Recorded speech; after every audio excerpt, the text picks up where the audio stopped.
반갑습니다. 나점순, 67살입니다. 믿기 어려울 만큼 어처구니 없던 순간 끝까지 들으시면 왜 그랬는지 아실 거예요. 노인정 할머니들이 제 이야기를 들을 때마다 하는 말입니다. 처음엔 저도 믿지 못했어요. 42년을 키운 제 새끼가, 그것도 가장 효자라고 믿었던 막내가 그런 짓을 할 줄이야. 지금 이 이야기를 하는 이유는 단순해요. 세상에는 저처럼 자식 때문에 가슴에 구멍이 뚫린 부모들이 너무 많거든요. 그분들께 말해드리고 싶어요. 버려져도 우리 인생은 계속된다고, 오히려 더 자유로워질 수도 있다고 말이에요. 아침에 눈을 떠 화장실 거울에 비친 제 얼굴을 보니 주름이 참 많아졌더군요. 평생을 전남 여수 중앙시장에서 반찬 가게를 하며 살았습니다. 새벽 4시에 일어나 김치 버무리고 된장찌개 끓이는 냄새가 제 온몸에 배어 있어요. 굳은 살 박인 손으로 새 아이를 키웠고 남편은 막내가 중학생일 때 세상을 떠났습니다. 큰딸은 캐나다로 시집가서 연락도 뜸하고 둘째 아들은 부산에서 장사하느라 바쁘다고 하니 결국 믿을 건 막내뿐이었어요. 민수는 서울에서 중견기업 과장으로 일하며 가끔 용돈도 보내주고 명절 때마다 며느리 수진이와 함께 인사를 빠뜨리지 않았거든요. 특히 수진이는 시어머니인 저를 극진히 모셨어요. 어머님, 건강 챙기세요.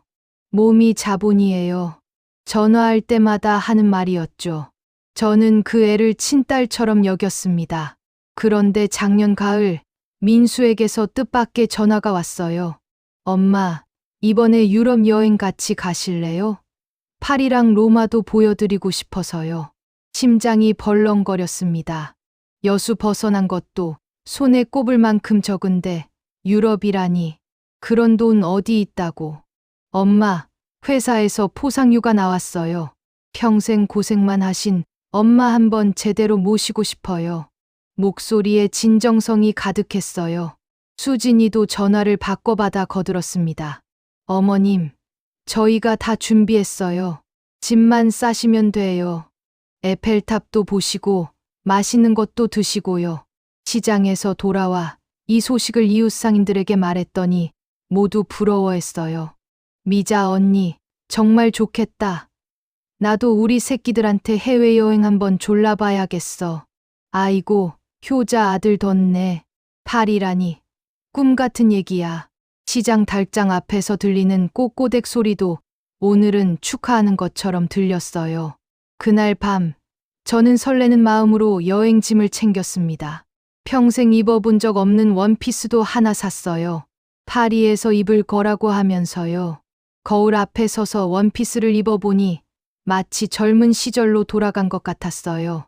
남편이 살아있을 때 신혼여행도 제대로 못 갔는데 이제라도 이런 기회가 생기다니. 여보, 보고 있지? 우리 막내가 엄마를 파리로 데려간대. 돌아가신 남편에게 혼잣말을 했어요. 창밖에서 들려오는 밤바람 소리가 남편의 대답 같았습니다. 출발 전날 밤, 잠이 오지 않았어요. 가게 정리하고 이웃에게 부탁할 것들 정리하고 여권도 몇 번씩 확인했습니다. 이게 내 인생의 선물인가 보다. 67년을 살며 처음 느끼는 설렘이었어요. 마치 어린아이가 소풍 가는 날 밤잠 못 드는 기분 같았습니다. 그때는 몰랐어요. 이 여행이 제 인생에서 가장 끔찍한 배신의 시작이 될 줄은. 아들과 며느리가 저를 이용해 자신들만의 신혼여행을 계획했다는 것을, 그리고 저를 이국 땅에 버리고 도망칠 생각이었다는 것을 말이에요. 하지만 그 순간만큼은 정말 행복했습니다. 효자 아들이 늙은 어미를 위해 준비한 꿈 같은 선물이라고 믿었거든요. 인천공항 면세점에서 향수 냄새를 맡았을 때만 해도 모든 게 꿈 같았어요. 13시간을 날아 파리샤를 드골 공항에 도착했을 때는 오후 2시쯤이었습니다. 비행기에서 내리자마자 웅웅거리는 엔진 소리가 멈추고 대신 사람들의 발걸음 소리가 쿵쿵 울렸어요. 와, 정말 크다. 저도 모르게 감탄사가 나왔어요. 천장이 얼마나 높은지 마치 성당 같았습니다. 프랑스어 안내방송이 쉴 새 없이 흘러나오는데 마치 외계어 같아서 귀가 멍했어요. 민수가 제 캐리어를 끌어주며 말했어요. 엄마, 여기서 잠깐 기다려요. 화장실 좀 다녀올게요. 우리도 좀 씻고 정리하고 올게요. 수진이가 화장품 파우치를 들고 웃으며 말했어요. 어머님, 여기 의자에 앉아서 편히 쉬세요. 공항 로비 한가운데 있는 회색 의자였어요. 사람들이 바쁘게 오가는 곳이라 시끄러웠지만 장시간 비행 후라 다리가 아파서 앉으니 다행이었어요. 그래, 얼른 다녀와라. 엄마는 여기 있을게. 처음에는 금방 돌아올 줄 알았어요. 화장실이야 10분이면 충분하잖아요. 그런데 10분이 지나고 20분이 지나도 오지 않았어요. 30분쯤 지나니 불안해지기 시작했어요. 제 휴대폰으로 민수에게 전화를 걸었더니 따르릉, 따르릉 소리만 공허하게 울렸어요. 수진이 번호로 걸어도 마찬가지였고요. 혹시 길을 잃었나? 1시간이 지나자 가슴이 두근거렸어요. 주변을 둘러봐도 한국 사람은커녕 아는 얼굴이 하나도 보이지 않았어요. 공항 직원들은 모두 프랑스어로 떠들어대고 저는 헬로밖에 할 줄 모르는데 뭘 어떻게 물어봐야 할지 막막했습니다. 민수야, 수진아, 목이 터져라 불러봤지만 메아리만 돌아왔어요. 사람들이 저를 이상하게 쳐다보기 시작했어요. 아시아인 할머니가 혼자 앉아서 소리 지르니까 미친 사람으로 보였나 봐요. 2시간째 저는 화장실을 찾아 헤맸어요. 혹시 거기서 뭔가 사고라도 났나 싶어서요. 하지만 여자 화장실에도 남자 화장실 앞에도 그들의 모습은 없었어요. 가방을 뒤져보니 민수가 준비해뒀다는 여행 일정표가 있었어요. 하지만 모두 프랑스어로 적혀 있어서 하나도 알아볼 수가 없었어요. 호텔 이름인지 주소인지도 구분이 안 되고요.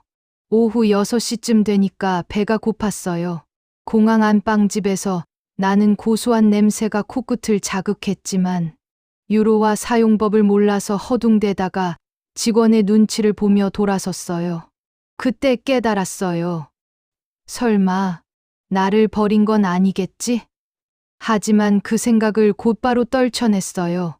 42년을 키운 내 아들이, 그것도 가장 효자라고 믿었던 민수가 그럴 리 없다고 생각했거든요.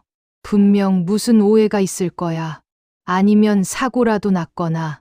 밤 8시, 공항 조명이 더 밝아졌어요. 사람들은 여전히 바쁘게 오갔지만 저만 홀로 그 자리에 앉아 있었어요.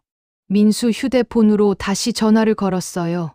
이번에는 연결음도 없이 바로 끊어졌어요. 수진이 것도 마찬가지였고요. 그제야 섬뜩한 생각이 들었어요. 혹시 정말로 나를 버린 건가? 공항 바닥에 떨어진 비행기표, 조각이 바람에 날렸어요. 마치 제 마음처럼 흩어져 버리는 것 같았어요. 밤 10시쯤 경비원이 다가왔어요. 프랑스어로 뭔가 물어봤는데 저는 고개만 절레절레 저으며 코린, 코린 이라고 중얼거렸어요. 그 경비원이 동정하는 눈빛으로 저를 바라보더니 어디론가 전화를 걸었어요. 그날 밤 저는 차가운 공항 의자에서 첫날 밤을 보냈어요. 형광등 불빛이 눈을 찔러와서 제대로 잠을 잘 수도 없었고 냉방 바람 때문에 덜덜 떨었어요. 가져온 얇은 가디건으로 몸을 감싸봤지만 소용없었어요. 내가 뭘 잘못했을까?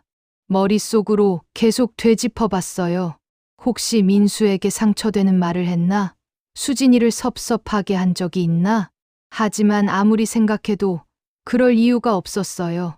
새벽 5시쯤 청소하는 아주머니가 걸레질 소리를 내며 지나갔어요. 쓸쓸한 소리가 제 마음을 더욱 허전하게 만들었어요. 그때 비로소 확신했어요. 내가 버려진 거구나.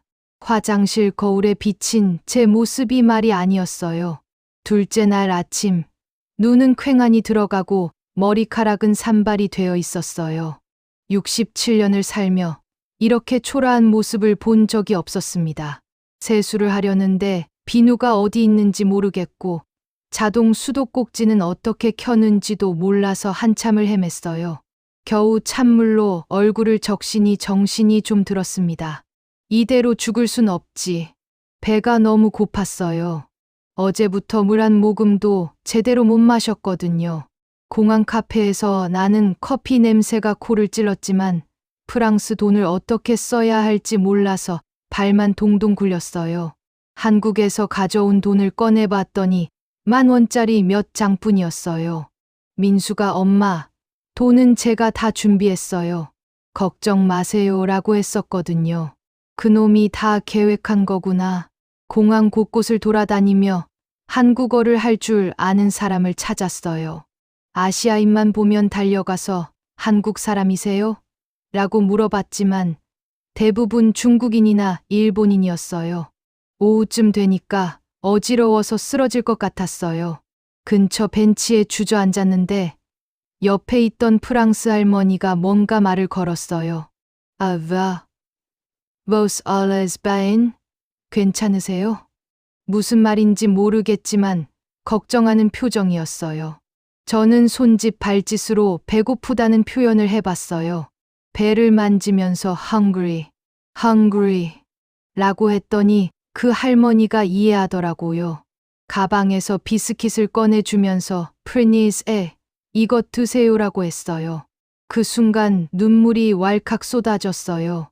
내 아들도 안 해준 일을 낯선 나라 할머니가 해주다니. 감사합니다. 고맙습니다. 한국말로 계속 고개를 숙이니까 그 할머니도 미소를 지었어요. 비스킷을 한 입 베어 물었을 때 마른 입안에 단맛이 돌면서 살 것 같았어요. 평생 먹어본 비스킷 중 가장 맛있었습니다. 그 할머니가 가면서 제 어깨를 토닥이며 뭔가 말했는데 아마 힘내라는 뜻이었을 거예요. 저녁 때쯤 되니까 사람들이 점점 줄어들었어요. 밤공항은 낮보다 더 무서웠어요. 조명도 어둑어둑해지고 발걸음 소리만 텅텅 울렸거든요. 화장실에서 밤을 보내려고 했는데 경비원이 나가라고 손짓했어요. 할 수 없이 다시 로비 의자로 돌아왔어요. 둘째 날 밤이 더 힘들었어요. 첫날은 그래도 내일은 오겠지 하는 희망이라도 있었는데 이젠 그런 것도 없었어요.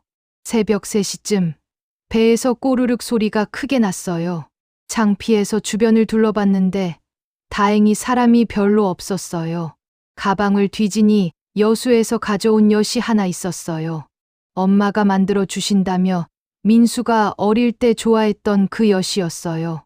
프랑스까지 와서 이걸 먹게 될 줄이야. 엿을 빨면서 생각했어요. 42년 동안 뭘 했나? 새벽부터 김치 담그고 밑반찬 만들고 학비 벌려고 밤늦게까지 일했던 시간들. 민수가 아플 때는 밤새 간병하고 대학 입학할 때는 등록금 마련하려고 친척들한테 머리 숙이고 빌었던 기억들. 그 모든 게 허실이었나? 화가 났어요. 서러움보다는 분노가 치밀어 올랐어요. 셋째 날 아침 공항 안내 데스크에 갔어요. 영어 몇 마디라도 할 줄 아는 직원이 있었거든요. Help me. Korean Embassy. 더듬더듬 말했더니 그 직원이 전화번호를 적어줬어요.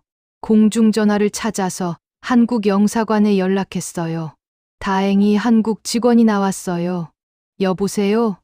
한국 영사관입니다. 그 순간 목이 메어서 말이 나오지 않았어요. 여기 파리공항에 한국 사람이 혼자 있는데요. 아들이 저를 버리고 갔어요. 네. 지금 어디에 계시다고요? 상황을 설명하니까 영사관 직원이 깜짝 놀라더라고요. 2시간 후에 누군가 나온다고 했어요. 기다리는 동안 마음이 복잡했어요. 한국으로 돌아가면 뭘 해야 할까? 민수한테는 뭐라고 말해야 할까? 영사관 직원이 왔을 때 저는 엉엉 울었어요. 아줌마, 많이 힘드셨죠? 우선 따뜻한 것부터 드세요. 커피 한 잔이 그렇게 고마울 수가 없었어요. 김이 모락모락 나는 걸 보니까 살아있다는 게 느껴졌어요. 아들분이 정말 그런 짓을 했다고요? 네. 믿어지지 않지만 사실이에요. 그 직원도 혀를 찼어요. 세상에 그런 일이. 항공료는 영사관에서 임시로 빌려주기로 했어요. 나중에 갚으면 된다고 했지만 그것도 부담이었어요. 공항을 떠나면서 뒤돌아봤어요. 이틀 동안 제 인생에서 가장 긴 시간이었던 그곳을 다신 오고 싶지 않다. 비행기 안에서 창밖을 내다보니 파리가 점점 작아졌어요. 꿈 같은 여행은 악몽으로 끝났지만 이상하게도 마음 한편이 홀가분했어요. 이제 진짜 누가 내 편인지 알겠거든요. 인천공항 도착 로비에 내린 순간 한글 간판이 그렇게 반가울 수가 없었어요. 하지만 기쁨도 잠시, 집으로 가는 택시 안에서 분노가 치밀어 올랐습니다. 기사 아저씨가 어르신, 여행 잘 다녀오셨어요? 라고 물었을 때 목이 메어서 대답을 못했어요. 파리에서 좋은 시간 보내셨겠네요. 좋긴 뭐가 좋아요. 제 목소리가 쉬어 있었어요. 아들한테 버림받고 왔는데 기사 아저씨가 룸미러로 저를 보더니 말을 잊었어요. 아마 농담인 줄 알았을 거예요. 여수 집에 도착하니까 모든 게 달라져 보였어요. 3일 전까지만 해도 효자 아들 덕분에 유럽 여행 간다고 자랑했던 이 집이 이제는 초라하고 쓸쓸해 보였거든요. 현관문을 열자마자 곰팡이 냄새가 코를 찔렀어요. 며칠 비워뒀다고 벌써 이런 냄새가 나다니. 거실 전화기에 빨간불이 깜빡이고 있었어요. 누군가 메시지를 남겼나 보더라고요. 혹시나 해서 들어봤어요. 엄마, 저 민수예요. 여행 잘하고 계시죠? 저희는 로마에서 연락드려요. 걱정 마세요. 그 목소리를 듣는 순간 온몸이 떨렸어요. 저를 공항에 버려두고 둘이서 여행을 즐기고 있었던 거예요. 두 번째 메시지도 민수 목소리였어요. 엄마, 일정이 좀 바뀌어서 먼저 들어왔어요. 나중에 연락드릴게요. 거짓말쟁이 새끼. 처음부터 계획된 일이었다는 걸 이제야 확실히 알겠더라고요. 그날 밤 잠을 한숨도 못 잤어요. 머릿속으로 계속 생각했어요. 왜 이런 짓을 했을까? 다음 날 아침 시장에 나갔어요. 이웃 상인들이 반갑게 맞아줬어요. 어머, 점순이 언니, 파리 여행 어땠어요? 에펠탑 진짜 봤어요? 사진은? 모두들 궁금해했지만 저는 뭐라고 말해야 할지 몰랐어요. 진실을 말하면 다들 동정할 테고 거짓말을 하자니 속이 쓰렸어요. 그냥 그랬어요. 며칠 후 민수에게서 전화가 왔어요. 엄마, 여행 어떠셨어요? 재밌으셨죠? 그 순간 머리에 피가 거꾸로 솟았어요. 야, 이 새끼야. 평생 욕을 안 하던 제가 소리를 질렀어요. 내가 나를 어떻게 했는지 알면서 그런 소리를 하냐? 엄마, 무슨 말씀이세요? 파리 공항에서 나를 버리고 도망간 주제에 전화 너머로 잠시 침묵이 흘렀어요. 그리고는 뻔뻔하게 대답했어요. 엄마, 무슨 오해가 있으신 것 같은데. 저희는 화장실 갔다가 거짓말하지 마. 너희가 로마에서 찍은 사진 SNS에 다 올라와 있다. 수진이의 인스타그램을 우연히 본 거였어요. 콜로세움 앞에서 찍은 둘만의 달콤한 사진들이 가득했거든요. 해시태그에는 신혼여행 로맨틱 로마라고 적혀 있었고요. 엄마, 그게 42년을 키워준 엄마를 공항에 버리고 너희끼리 신혼여행을 즐겼구나. 목소리가 떨렸어요. 분노와 서러움이 한꺼번에 밀려왔거든요. 엄마, 잠깐만요. 오해예요. 오해? 3일 동안 공항 바닥에서 굶고 떨었던 게 오해냐? 전화를 끊어버렸어요. 손이 덜덜 떨려서 수화기를 제대로 놓지도 못했어요. 그날 저녁 결심했어요. 이대로는 못 넘어간다. 책상 서랍에서 빨간 볼펜을 꺼내 종이에 적었어요. 나 점순이는 오늘부로 김민수, 박수진과 인연을 끊는다. 이놈들은 내 자식이 아니다.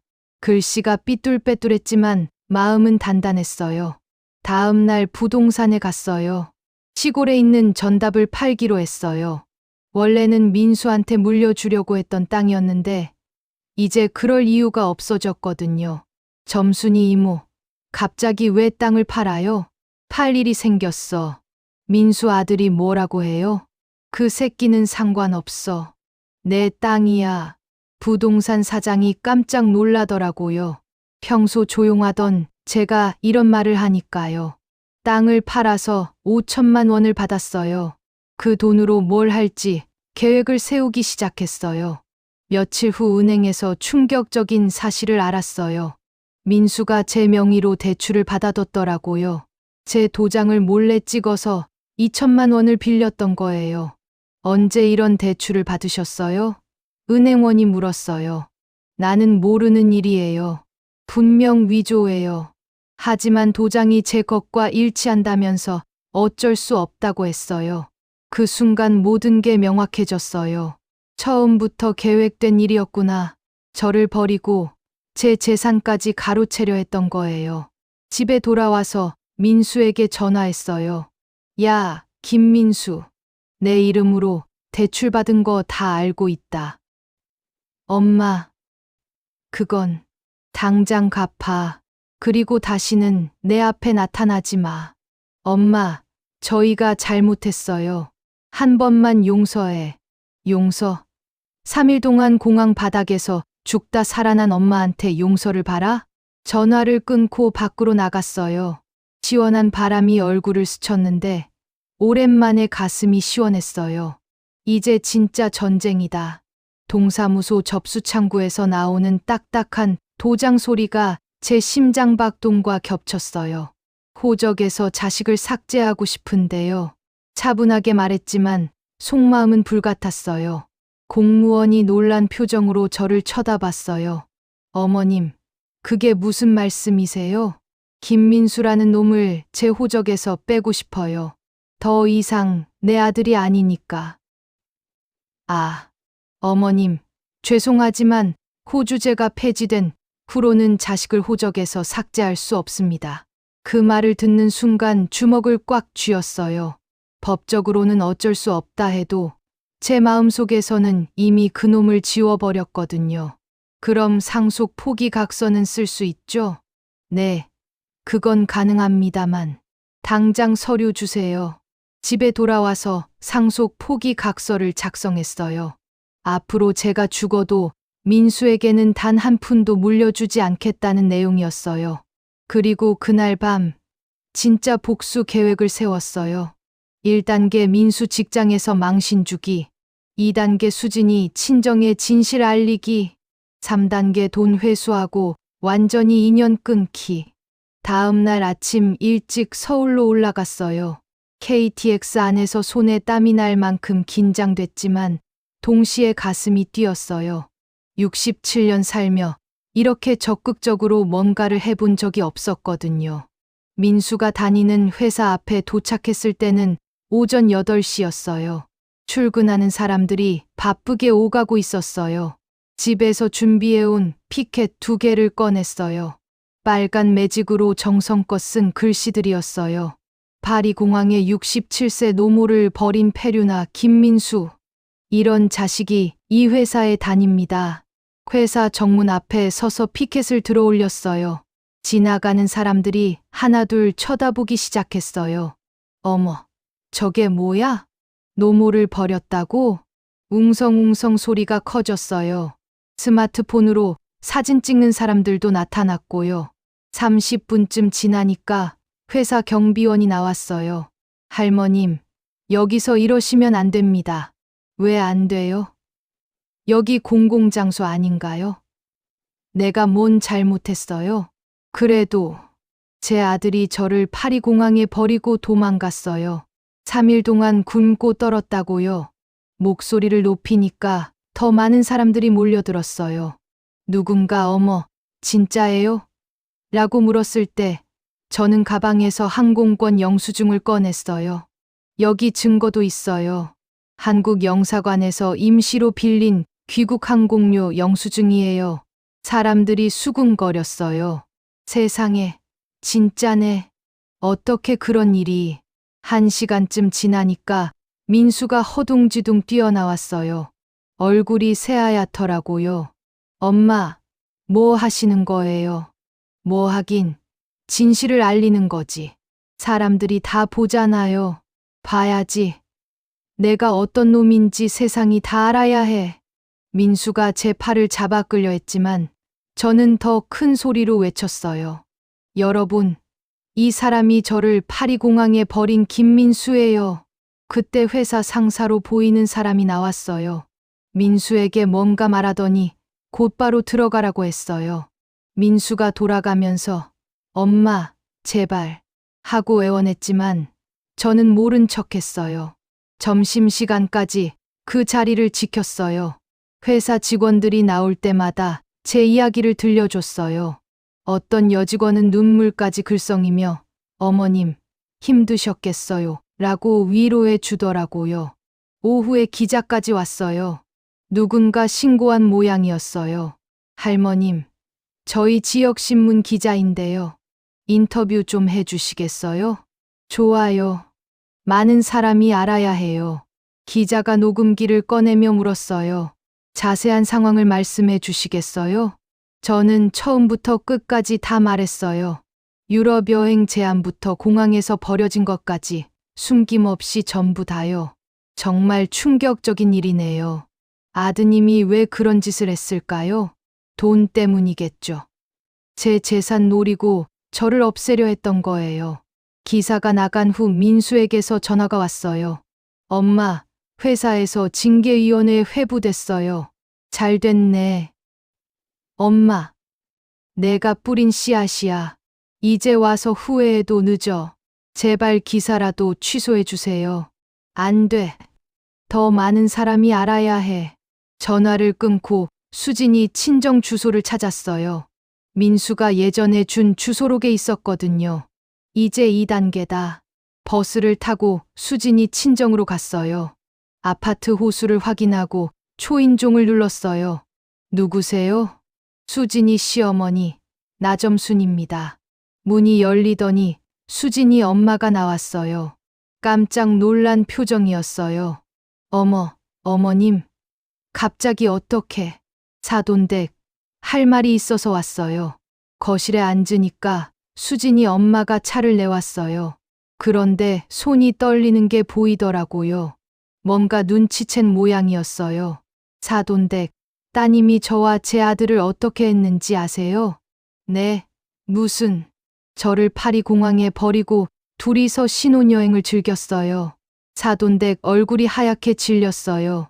저는 가방에서 증거들을 꺼냈어요. 영사관 영수증, 수진이 인스타그램 프린트, 그리고 신문 기사까지. 여기 다 증거가 있어요. 67세 늙은이를 공항에 버리고 로마에서 찍은 사진들이에요. 사돈댁이 사진들을 보더니 손으로 입을 막았어요.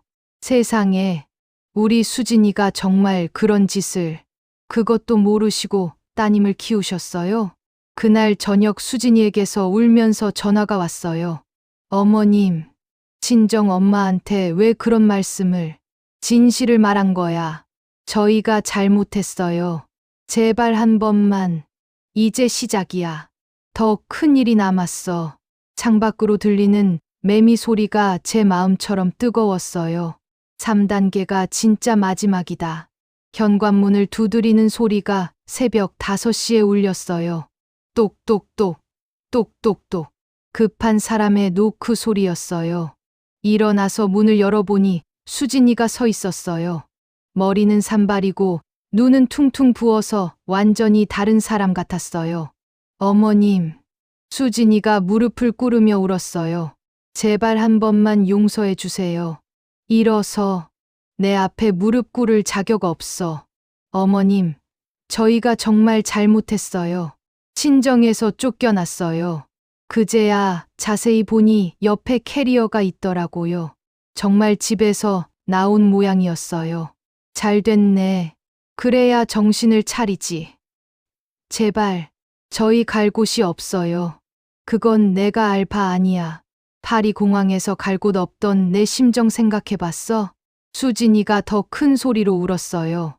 하지만 제 마음은 돌처럼 굳어 있었어요. 그때 택시에서 민수가 내렸어요. 얼굴이 해쓱해서 며칠 잠을 못 잔 모습이었어요. 엄마, 제발 그만해요. 뭘 그만해? 나는 이제 시작인데. 회사에서 징계받았어요. 정직 3개월이래요. 3개월? 그것도 솜방망이 쳐버리네. 아예 잘렸어야 하는 건데. 민수의 어깨가 푹 꺼졌어요. 엄마, 우리 정말 죽을 것 같아요. 죽기는 3일 동안 공항 바닥에서 굶었던 내가 더 죽을 뻔했어. 그때 이웃집 아줌마가 나왔어요. 소음 때문에 깬 모양이었어요. 점순이 언니, 무슨 일이에요? 아, 이 사람들이요? 저를 파리공항에 버린 놈들이에요. 이웃 아줌마가 깜짝 놀라며 민수 부부를 쳐다봤어요. 신문에서 본 기사 때문에 이미 동네에 소문이 다 났거든요. 어머, 진짜 그 사람들이야?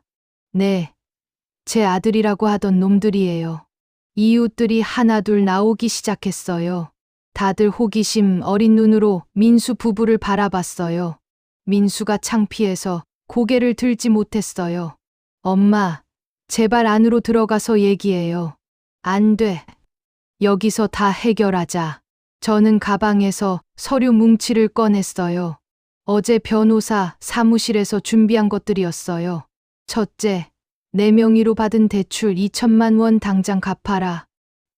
엄마, 그 돈이 어디 있어요? 그건 내일이고. 둘째, 앞으로 내 재산에 손대려고 하지 마라. 여기 상속 포기 각서 있으니까 서명해. 서류를 내밀자 민수가 떨리는 손으로 받았어요. 셋째, 오늘부터 우리는 남남이다. 다시는 내 앞에 나타나지 마라. 엄마, 그래도 42년 동안, 42년. 그 42년이 얼마나 헛된 시간이었는지 이제야 알겠다.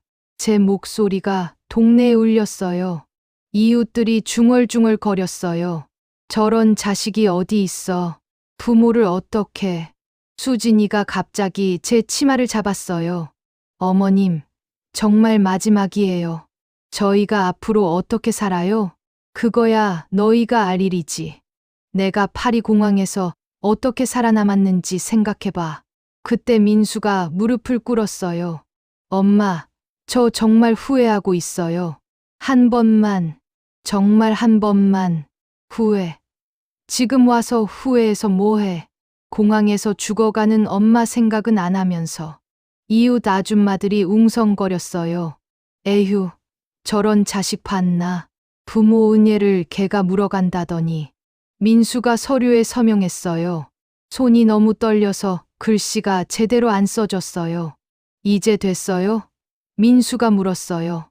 아직 끝 안 났어. 대출금 갚을 때까지는. 그 돈을 어디서. 그건 내가 알아서 해. 일주일 안에 안 갚으면 사기죄로 고발할 거야. 수진이가 또 울기 시작했어요. 어머님, 저희 정말 갈 곳이 없어요.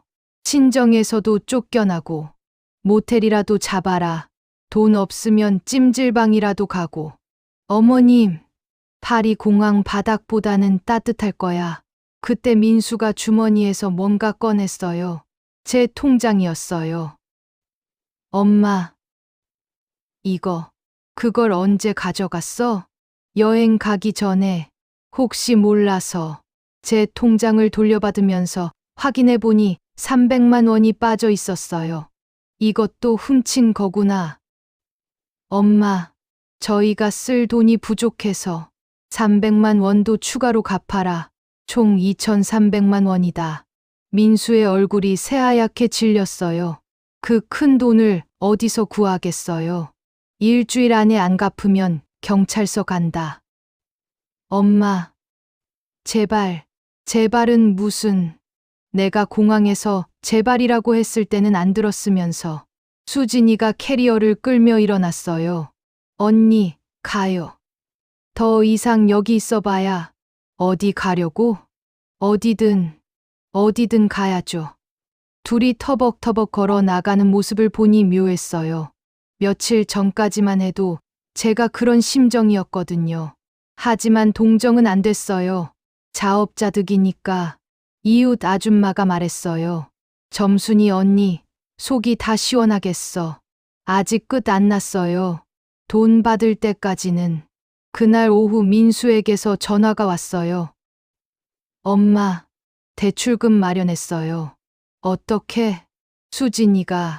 수진이가 친정에서 받은 결혼 예물을 다 팔았어요. 그래? 잘했네. 내일 가져다 드릴게요. 은행으로 바로 입금해. 내 얼굴 보지 말고. 전화를 끊고 창밖을 봤어요. 석양이 지고 있었어요. 붉은 노을이 참 예뻤어요. 이제 정말 끝이구나. 그날 밤 잠들기 전에 거울을 봤어요. 일주일 사이에 제 얼굴이 많이 변해 있었어요. 더 단단해 보였고 눈빛도 달라졌어요.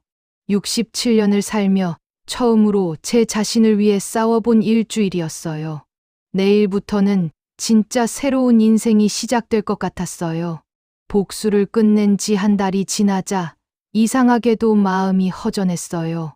아침에 일어나서 반찬 가게에 나가고 저녁에는 혼자 TV 보며 밥 먹는 일상이 계속됐어요. 민수 일로 시끄러웠던 며칠을 지나고 나니 다시 원래대로 돌아간 거였죠. 그런데 뭔가 달랐어요.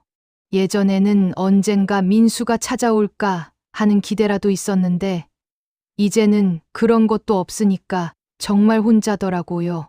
어느 날 오후 가게에서 김치를 담그고 있는데 낯선 여자분이 들어왔어요. 혹시 나점순 사장님이세요? 네, 맞는데요. 그분이 조심스럽게 말했어요. 저 신문 기사 봤어요. 파리 공항에서. 또 그 얘기구나 싶어서 한숨이 나왔어요. 요즘 동네 사람들이 저를 볼 때마다 그 이야기만 하거든요. 아, 그 일 말씀이시면 저도 비슷한 일을 당했어요. 그 말에 고개를 들었어요. 그분의 눈에 눈물이 고여 있었어요. 앉으세요. 차라도 한잔 하시고요. 그분 이름은 정말자 씨였어요. 저보다 3살 많은 70살이었고 부산에서 올라왔다고 했어요. 제 아들이 저를 요양원에 버렸어요. 요양원에요?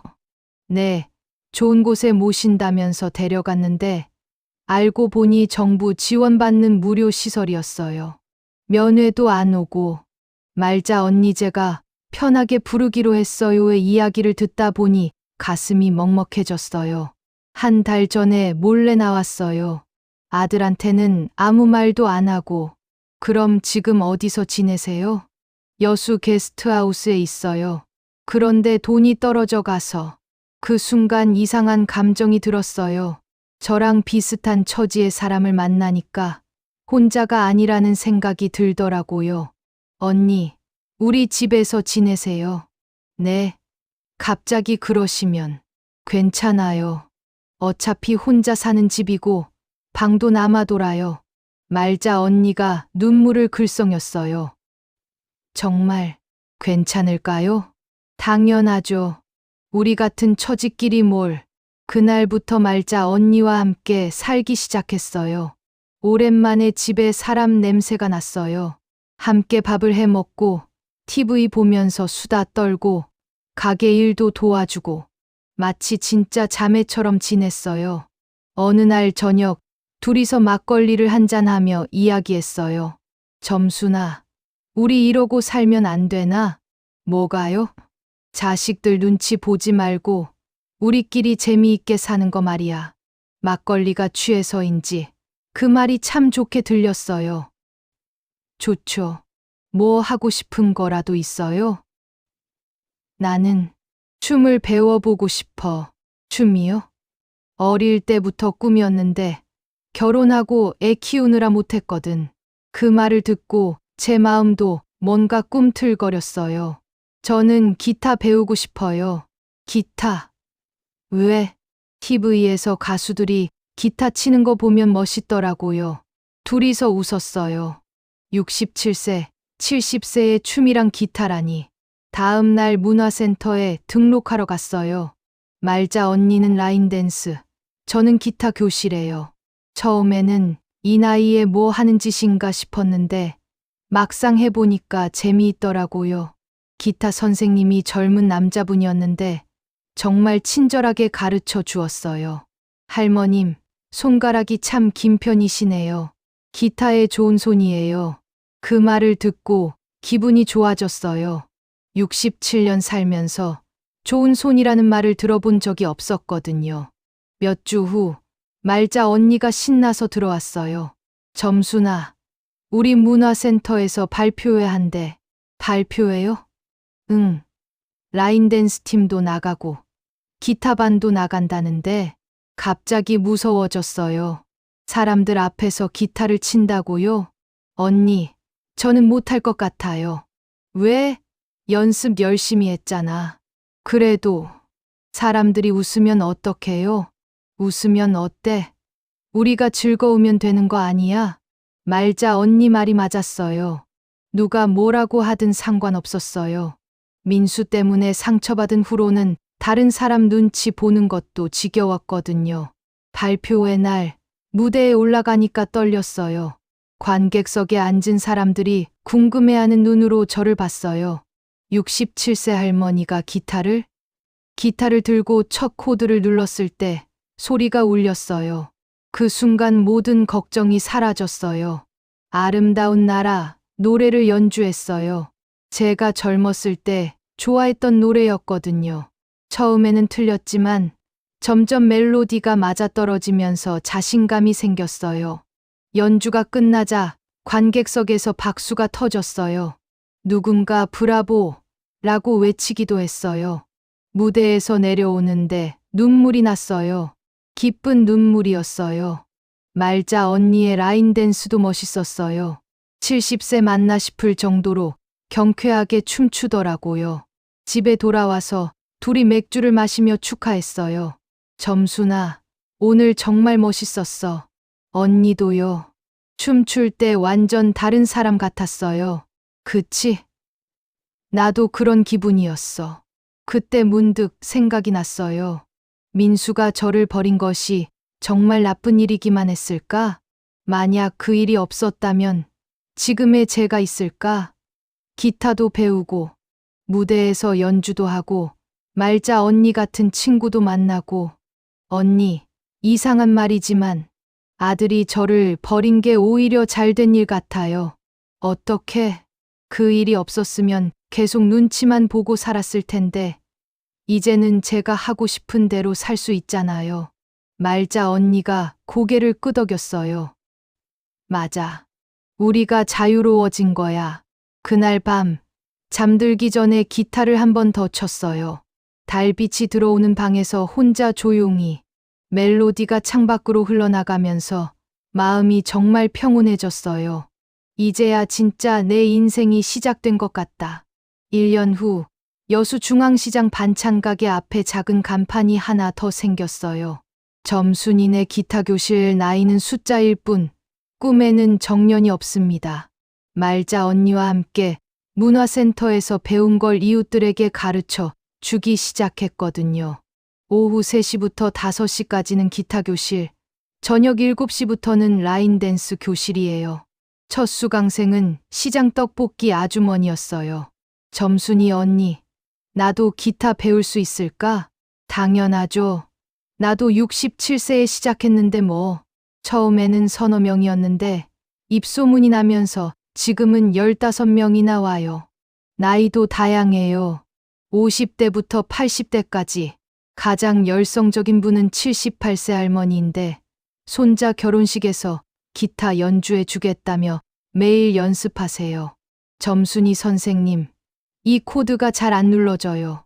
천천히 하세요. 급할 거 없어요. 가르치면서 느끼는 건데 저도 모르게 성격이 많이 부드러워졌어요. 예전에는 하루 종일 말 한마디 안 하고 지낸 날도 많았는데 이제는 하루 종일 웃고 떠들어요. 어느 날 오후 기타 교실이 끝나고 말자 언니와 차를 마시고 있는데 낯선 중년 남자가 가게에 들어왔어요. 혹시 나점순 선생님이세요? 네, 맞는데요. 저는 MBC 여수 방송국 기자 김성호라고 합니다. 심장이 쿵했어요. 혹시 또 민수 일로 인터뷰하러 온 건가 싶어서요. 파리 공항 일은 이제 그만. 아니에요. 오늘은 다른 이야기로 왔어요. 67세에 기타를 시작해서 이웃들을 가르치신다는 소문을 들었거든요. 아, 그 일로요? 네, 정말 감동적인 이야기라고 생각해서 취재를 해보고 싶어요. 말자 언니가 옆에서 거들었어요. 점순이가 정말 대단해요. 1년 만에 이렇게 잘 치게 됐어요. 기자가 카메라를 꺼내며 말했어요. 한 곡 연주해 주실 수 있을까요? 여기서요? 네. 자연스러운 모습이 더 좋거든요. 기타를 들고 아름다운 나라를 연주했어요. 1년 전 처음 무대에 섰을 때와는 비교도 안 될 만큼 능숙해졌더라고요. 정말 훌륭하시네요. 언제부터 시작하신 거예요? 작년에요. 아들 때문에 마음고생을 하다가 우연히 시작했어요. 힘든 일이 있으셨구나요. 네.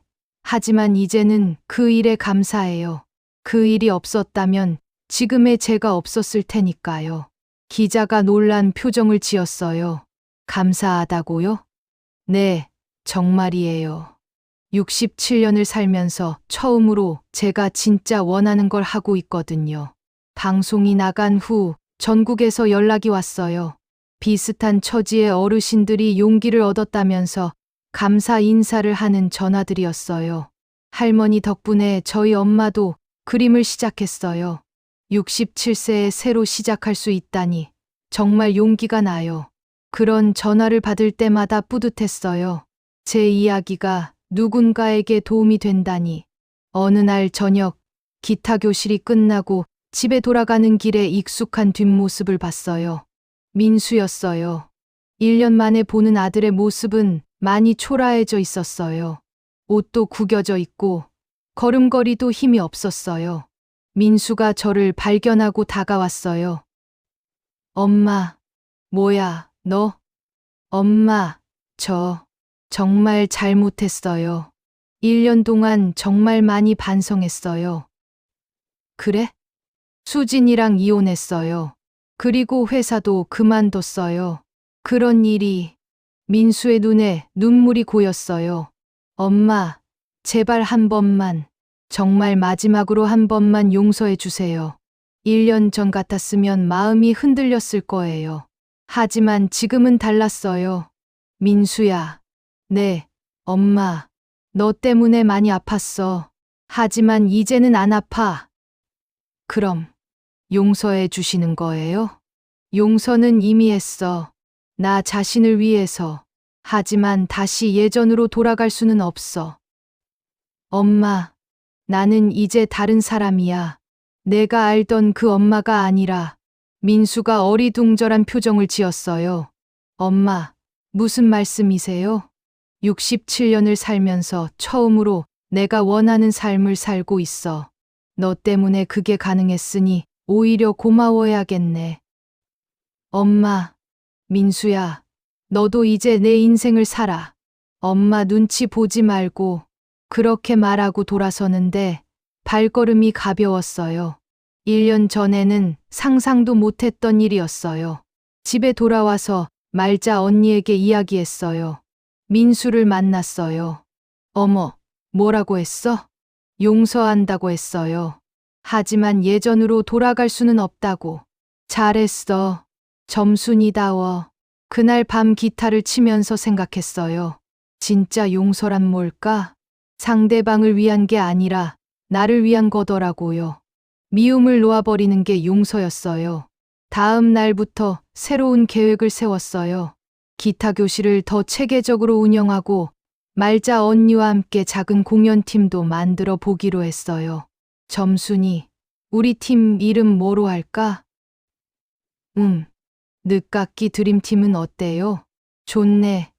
늦게 시작해도 꿈은 이룰 수 있다는 뜻이잖아. 며칠 후 요양원에서 공연 요청이 왔어요. 첫 공식 공연이었어요. 무대에 서서 관객석을 보니 제 또래 어르신들이 가득했어요.